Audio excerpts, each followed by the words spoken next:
Thưa quý vị và các bạn, Báo Nhân dân Pháp luật đưa ra 2 cán bộ kiểm lâm hối lộ. 2 cán bộ kiểm lâm nhận hối lộ để lâm tặc phá rừng. 2 cán bộ nhận 14 năm tù. Sau 3 ngày đưa vụ án ra xét xử, chiều ngày 7 tháng 4, Tòa án Nhân dân huyện Eka, tỉnh Đắk Lắk đã tuyên án đối với 4 bị can liên quan vụ phá rừng xảy ra tại khu vực bảo tồn thiên nhiên ESO huyện Eka, tỉnh Đắk Lắk.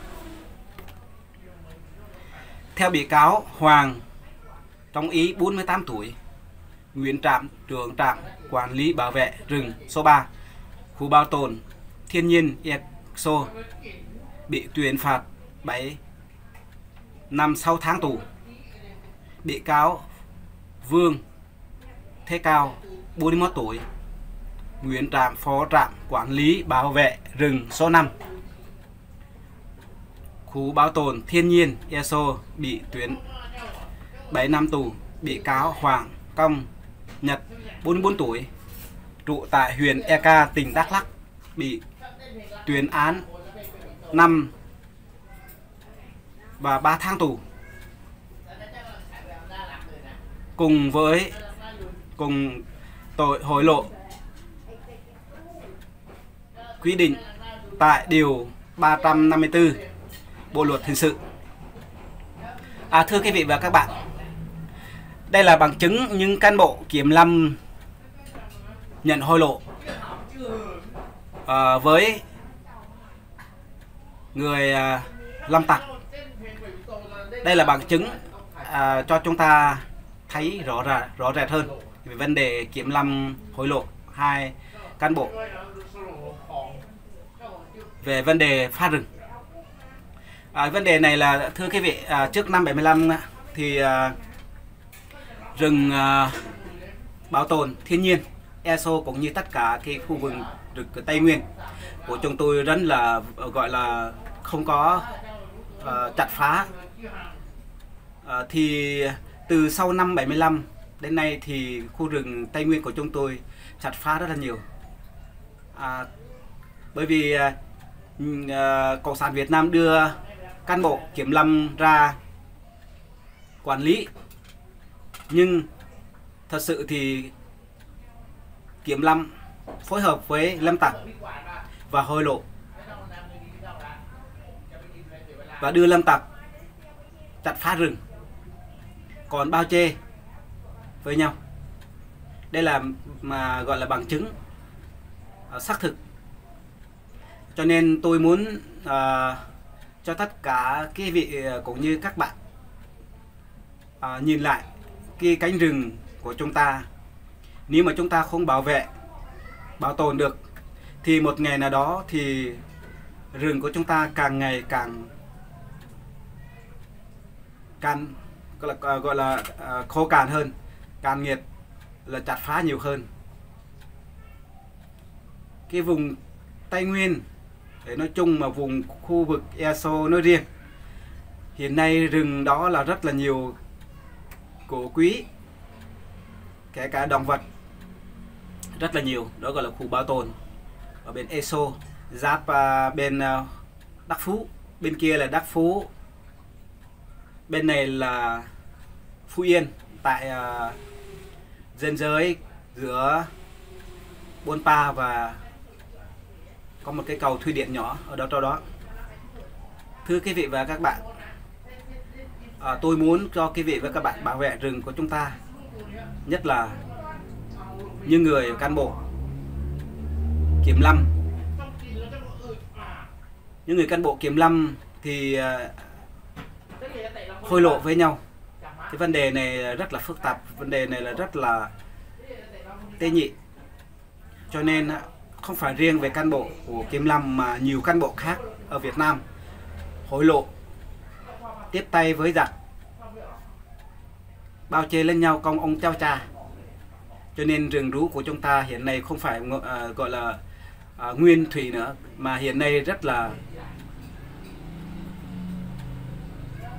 nhiều khu rừng không còn nữa.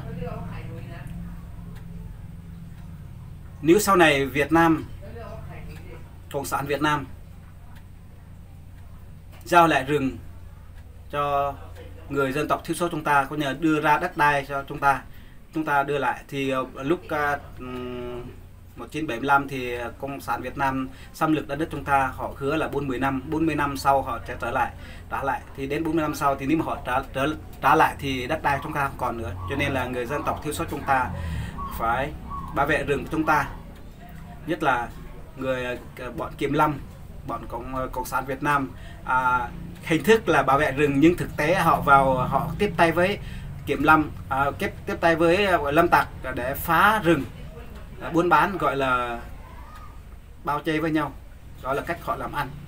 Càng ngày càng rừng bảo tồn hay rừng thiên nhiên, rừng chỗ nào rừng là bị phá hoại hết, bị chặt phá rất là nhiều. Cho nên chúng ta làm sao chúng ta để tố cáo kể cả lâm tặc, Kiểm Lâm, nhất là Kiểm Lâm đã đưa giao trách nhiệm ăn tiền lương cho bảo vệ rừng, nhưng thực tế thì gọi là bắt tay với lâm tặc, chặt phá rừng. Đó là cái vấn đề là chúng ta quan tâm hiện nay. Có một ngày nào đó Cộng sản Việt Nam hãy trả lại đất đai của chúng ta nguyên vẹn, bởi vì đất đai của chúng ta từ xa xưa rồi, không phải hiện nay đâu các bạn. Đất đai chúng ta là từ trước năm 75 rồi. Thì trong ngày 30 tháng 4 năm 75 thì Cộng sản Việt Nam xâm lược và chiếm đất đai chúng ta từ đó đến bây giờ. Thì một ngày nào đó chúng ta phải đòi lại đất đai của chúng ta, đòi lại rừng rú của chúng ta, đòi lại tất cả những gì của chúng ta. Hôm nay tôi có mặt tại đây, muốn lên hình ảnh để kêu gọi tất cả anh chị em chúng ta phải bảo vệ rừng,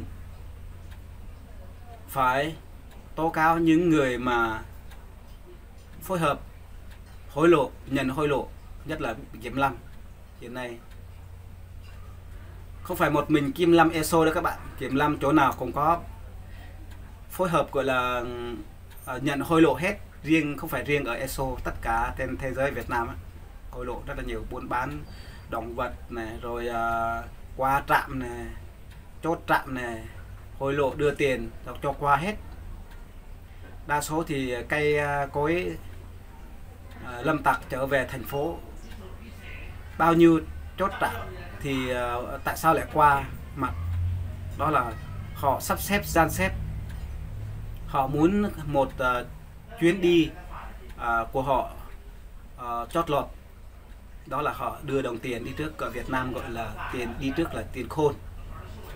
Thưa quý vị và các bạn, cái vấn đề mà phá rừng, vấn đề mà gọi là hối lộ, đó là đương nhiên của họ làm, họ là hình thức, họ nó bảo vệ rừng. Thực tế họ làm chức vụ, họ đưa một cán bộ để bảo vệ rừng, họ muốn đưa một cán bộ gọi là quản lý vật 1 năm, trong 1 năm đó họ bán, gọi là bán rừng, hối lộ với lâm tặc thì chuyên môn đi cưa cắt, còn cán bộ Kiểm Lâm thì đứng chốt canh giữ cho họ. Đó là nguyên tắc của họ, đó là cách của họ. Cho nên rừng hiện nay á, càng ngày càng hết trầm trọng rất là nhiều.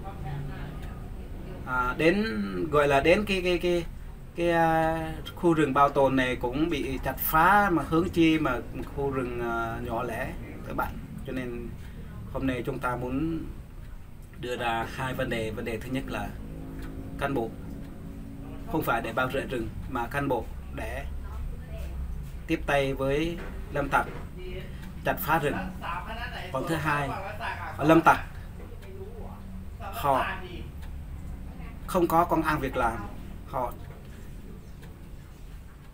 bắt tay với người buôn bán gỗ, họ gọi là bắt tay với nhau, họ